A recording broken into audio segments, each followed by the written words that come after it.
धर्मानुरागिनी प्यारी जनता,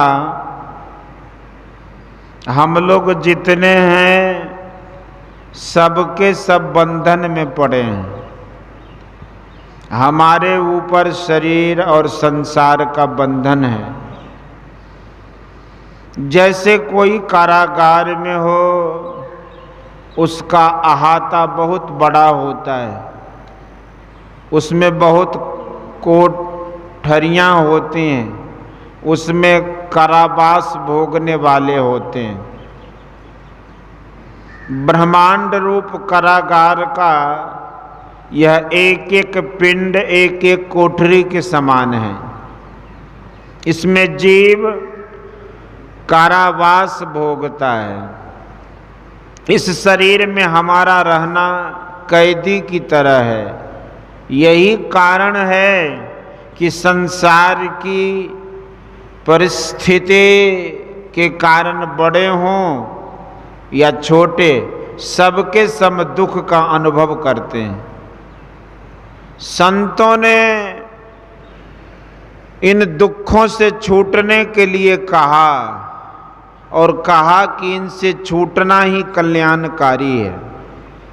इसके लिए संत लोग जो रास्ता बतलाते हैं उस पर चलिए।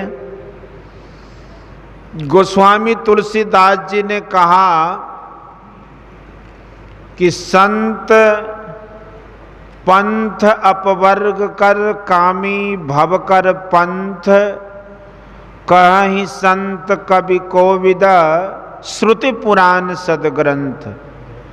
मोक्ष के लिए चेष्टा करो, प्रयास करो, सारे बंधनों से छूट जाओ, यही उनकी पुकार है।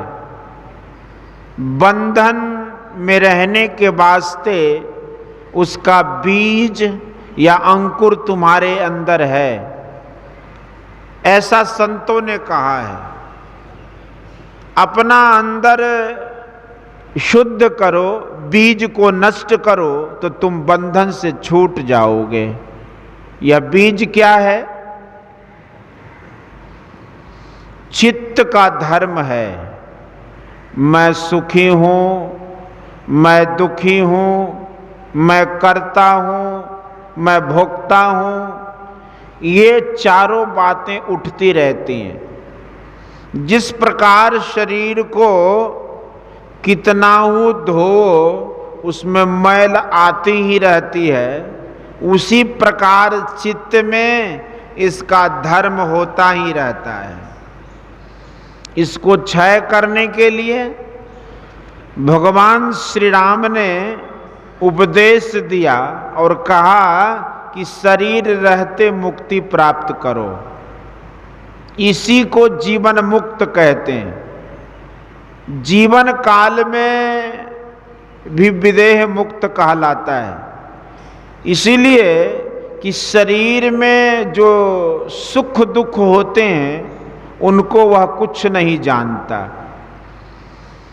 कर्म मंडल से जब तक कोई ऊपर नहीं उठता तब तक चित्त धर्म होता ही रहता है। इसके लिए भगवान श्री राम ने श्रवण, मनन, निधिध्यासन और अनुभव ज्ञान प्राप्त करने के लिए कहा। सुनो, समझो और सुन समझ कर जो निर्णय हो उस कर्म को करो।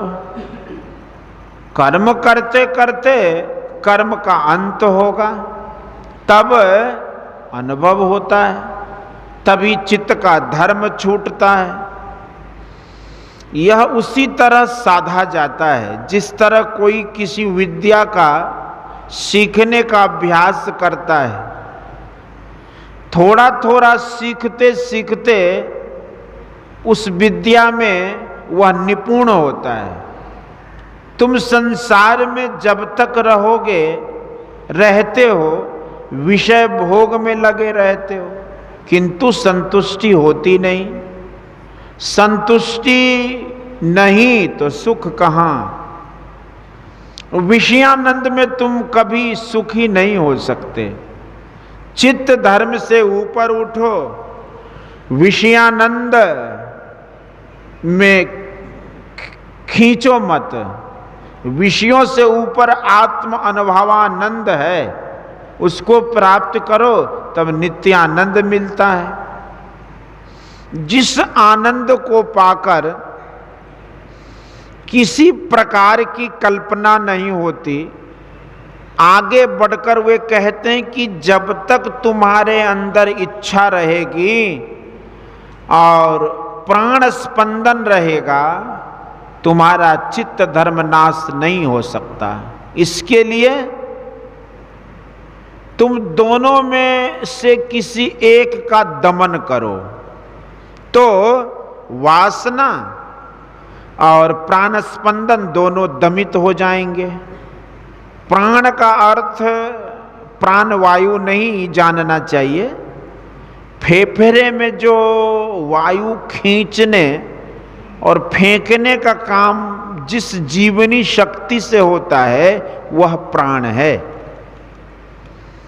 जो वायु उससे संबंधित होती है, वह प्राण वायु है। उसकी स्पंदन को रोको या इच्छा को दबाओ, दोनों में से किसी को रोको तो दोनों रुक जाएंगे। प्राण में स्पंदन होने से मन में कुछ न कुछ भाव उत्पन्न होता है। इच्छा को रोको, यह सरल तरीका है। इच्छाओं को रोकने के लिए ध्यान सरल उपाय है। एक ओर मन को लगाने से जहां मन लगाते हैं वहां से मन भागता है, फिर लौटा लौटा कर उसी स्थान पर लाते हैं। यह प्रत्याहार है। बारंबार प्रत्याहार होते होते धारणा होती है और फिर ध्यान होता है। पूर्ण सिमटाव होने से ऊर्ध्वगति होती है। ऊर्ध्वगति होने से आवरणों का छेदन होता है। तब चेतन आत्मा सब आवरणों को पार कर ऊपर उठ जाती है। यही मोक्ष है। इससे क्या होता है? परमात्मा को पाता। आवरणहीन हो जाने से जैसे मठाकाश, घटाकाश और महदाकाश एक होता है, उसी तरह उपाधिहीन या आवरणहीन होने पर चेतन आत्मा अपने को पाती है और परमात्मा को भी पाती है। इस अवस्था को जिसने प्राप्त किया वह फिर मरता नहीं। इस अवस्था का मरना जो नहीं मरता, वह संसार में फिर जन्मता मरता है। कबीर साहब ने कहा, मरिए तो मर जाइए, छूट पड़े जंजार, ऐसी मरनी को मरे दिन में 100 बार। जैसे जैसे इच्छाओं से छूटता जाता है, वैसे वैसे प्राण स्पंदन रुकता है। भीतर भीतर चलने से इच्छाओं की निवृत्ति होती है, प्राण स्पंदन रुद्ध हो जाता है और एक बिंदुता प्राप्त हो जाने पर प्राण स्पंदन बिल्कुल बंद हो जाता है। इसी के लिए कबीर साहब ने मृतक होने के लिए कहा। ध्यानाभ्यासी स्थूल शरीर से सूक्ष्म शरीर में प्रवेश करता है, फिर सूक्ष्म से कारण में और कारण से महाकारण में प्रवेश करता है। इस प्रकार जड़ के चारों शरीरों को त्याग कर अपने स्वरूप में आता है, फिर चेतन शरीर को भी छोड़कर परमात्मा में विलीन होता है। यही पूरा मरना है। इस प्रकार जो मरता है वह फिर कभी नहीं मरता। अपने अंदर जो मानस जप और मानस ध्यान करता है और पूर्ण सिमटाव के लिए यत्न करता है, यह यत्न एक बिंदुता प्राप्त करने के लिए है।